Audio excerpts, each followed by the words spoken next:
জনপ্রিয় video sharing app TikTok বিশ্বজুড়ে কোটি কোটি ব্যবহারকারী চীনা এই অ্যাপটি ব্যবহার করেন। শুধুমাত্র যুক্তরাষ্ট্রেই টিকটক ব্যবহার করেন 17 কোটির বেশি মানুষ, যাদের মধ্যে 70 লাখের বেশি ক্ষুদ্র ব্যবসার সঙ্গে জড়িত।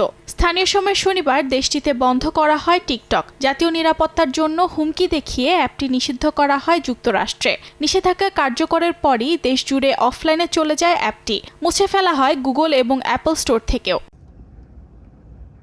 তবে বন্ধ হওয়ার কয়েক ঘন্টা পরই দেশটিতে আবারও নিজেদের কার্যক্রম শুরুর ঘোষণা দিয়েছে টিকটক কর্তৃপক্ষ।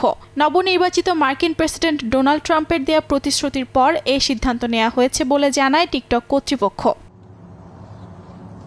নিজের সামাজিক যোগাযোগ মাধ্যম ট্রুথ সোশ্যালে এক পোস্টে ট্রাম্প জানান, টিকটকের ওপর থেকে নিষেধাজ্ঞা প্রত্যাহার করতে তিনি একটি নির্বাহী আদেশ জারি করবেন, যেখানে জানিয়ে দেয়া হবে কোনো প্রতিষ্ঠান টিকটকের সঙ্গে কাজ করলে তাদের সমস্যার সম্মুখীন হতে হবে না। সোমবার দায়িত্ব নেওয়ার পর অ্যাপটি চালিয়ে যাওয়ার অনুমতি দেবেন বলে জানান ট্রাম্প। তার এমন ঘোষণায় স্বস্তি প্রকাশ করছে টিকটক কর্তৃপক্ষ।